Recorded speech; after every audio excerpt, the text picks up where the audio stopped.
말씀 보겠습니다. 열왕기상 18장 3절에서 15절 말씀입니다. 같이 읽겠습니다. 아합이 왕궁 맡은 자 오바댜를 불렀으니 이 오바댜는 여호와를 지극히 경외하는 자라. 이세벨이 여호와의 선지자들을 멸할 때에 오바댜가 선지자 100명을 가지고 50명씩 굴에 숨기고 떡과 물을 먹였더라. 아합이 오바댜에게 이르되 이 땅의 모든 물근원과 모든 내로 가자. 혹시 꼴을 얻으리라. 그리하면 말과 노새를 살리리니 짐승을 다 잃지 않게 되리라 하고 두 사람이 두루 다닐 땅을 나누어 아합은 홀로 이 길로 가고 오바댜는 홀로 저 길로 가니라. 오바댜가 길에 있을 때에 엘리야가 그를 만난지라. 그가 알아보고 엎드려 절하 말하되 내 주 엘리야여 당신이니이까. 그가 그에게 대답하되 그러하다. 가서 내 주에게 말하기를 엘리야가 여기 있다 하라. 이르되 내가 무슨 죄를 범하였기에 당신이 당신의 종을 아합의 손에 넘겨 죽이게 하려 하시나이까. 당신의 하나님 여호와께서 살아계심을 두고 맹세하노니 내 주께서 사람을 보내어 당신을 찾지 아니한 족속이나 나라가 없었는데 그들이 말하기를 엘리야가 없다 하면 그 나라와 그 족속으로 당신을 보지 못하였다는 맹세를 하게 하였거늘 이제 당신의 말씀이 가서 내 주에게 말하기를 엘리야가 여기 있다 하라 하시나 내가 당신을 떠나간 후에 여호와의 영이 내가 알지 못하는 곳으로 당신을 이끌어 가시리니 내가 가서 아합에게 말하였다가 그가 당신을 찾지 못하면 내가 죽임을 당하리이다. 당신의 종은 어려서부터 여호와를 경외하는 자라. 이세벨이 여호와의 선지자들을 죽일 때에 내가 여호와의 선지자 중에 100명을 50명씩 굴에 숨기고 떡과 물로 먹인 일이 내 주에게 들리지 아니하였나이까. 이제 당신의 말씀이 가서 내 주에게 말하기를 엘리야가 여기 있다 하라 하시니 그리하면 그가 나를 죽이리이다. 엘리야가 이르되 내가 섬기는 만군의 여호와께서 살아계심을 두고 맹세하노니 내가 오늘 아합에게 보이리라. 아멘. 열왕기상 18장 3절에서 15절까지 두려워하는 일꾼들과 함께 하시는 주님이라는 제목으로 말씀 보도록 하겠습니다. 신자는 하나님의 도우심을 믿고 힘있게 사명을 감당해야 합니다. 환란이 예상될 때에도 하나님께서 지키실 것을 믿어야 하는 거죠. 이에 대해 오늘 본문을 통해서 함께 살펴보도록 하겠습니다.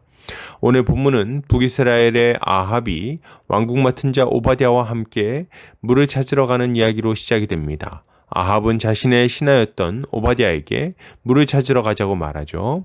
황당한 것은 물을 찾는 이유가 백성들을 위해서가 아니고 자기 짐승들에게 먹이기 위해서였다는 점입니다. 이런 자가 왕으로 있었으니 그 백성들에게 무슨 소망이 있었겠습니까? 이제 이 두 사람이 물을 찾아서 각자 돌아다니고 있는데 엘리야가 오바댜에게 찾아옵니다.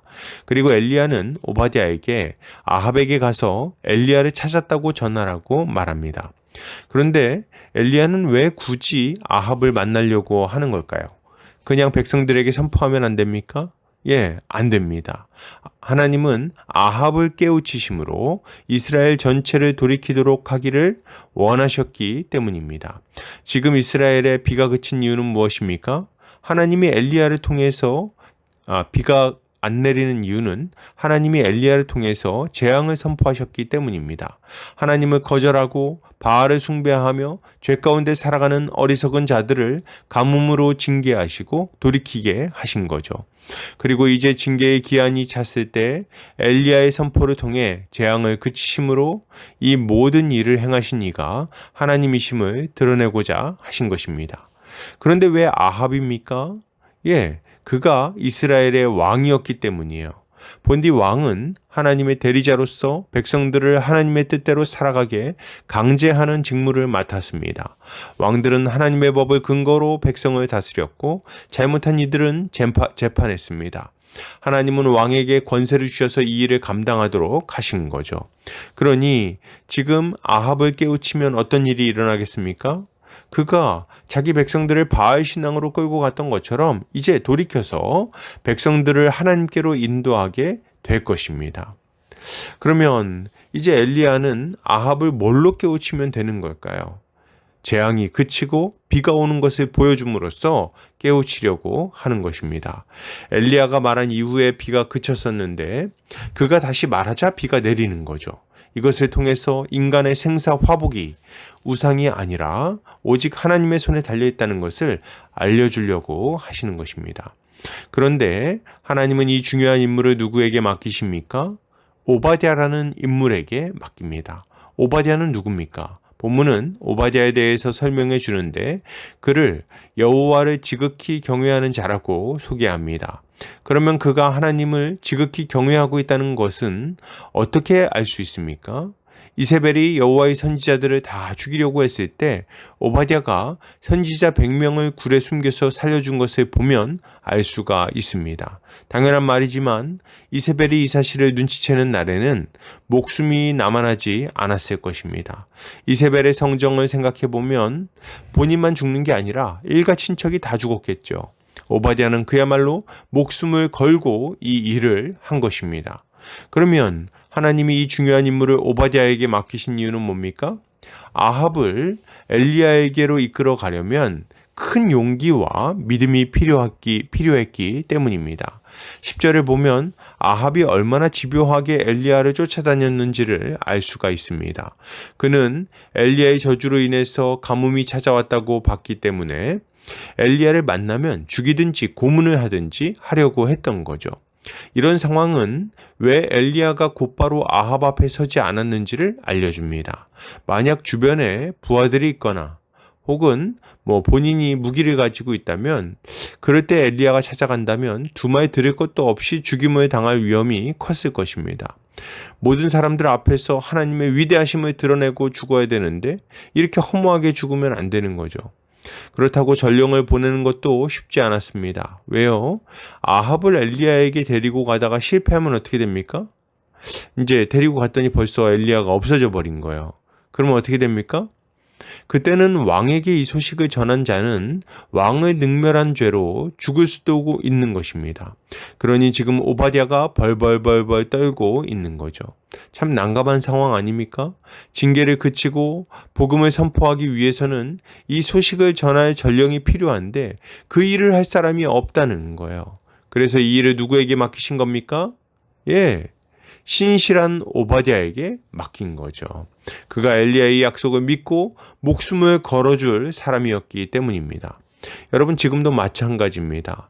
지금도 하나님을 모르고 우상을 숭배하며 살아가는 자들이 있습니다. 아합과 같이 완고한 마음으로 하나님을 대적하며 죄 가운데 살아가고 있는 것입니다. 이런 이들에게 하나님의 살아계심을 전하기 위해서는 어떻게 해야 됩니까? 그리스도로 말미암는 죄사함과 회복의 은혜를 알려주기 위해서는 믿음 있는 자들의 결단과 헌신이 필요한 거예요. 또한 혹여나 교회 안에서 회개하지 않고 계속해서 죄 가운데 머무르는 자들이 있다면 어떻게 해야 됩니까? 우리는 연약한 형제 자매들에게 죄를 회개하라고 요청해야 하겠습니다. 그리고 예수 그리스도의 십자가를 굳게 믿고 회복에 이르도록 돌봐야 하는 거죠. 물론 이러한 일들은 결코 쉬운 일이 아닙니다. 때로는 손해를 감수하고 때로는 비난을 감수하고 때로는 폭력을 감수해야 할 수 있습니다. 그러나 그럼에도 불구하고 하나님께서 우리를 통해 회복의 역사를 이루실 것을 믿어야 됩니다. 그리고 우리 주님은 자신의 신실한 일꾼들을 결코 내버려 두지 않으실 거예요. 오늘 오바댜에게 떠나지 않고 약속을 지킬 것이라 말한 엘리야처럼 주님은 우리와 함께 하시며 떠나지 않으시고 은혜를 베푸실 것입니다. 우린 이것을 믿고 주의 일들을 해나가야 하는 거죠. 결론을 드립니다. 여러분, 오바댜 같은 일꾼이 되시기를 바랍니다. 환란이 예상될 때에도 주의 백성들을 부지런히 돌보는 자들이 되기를 바랍니다. 그렇게 할 때 주님은 우리에게 큰 은혜를 베풀어 주실 것입니다. 오늘도 주의 은혜로 승리하는 성도님들 되시기를 주의 이름으로 축복합니다.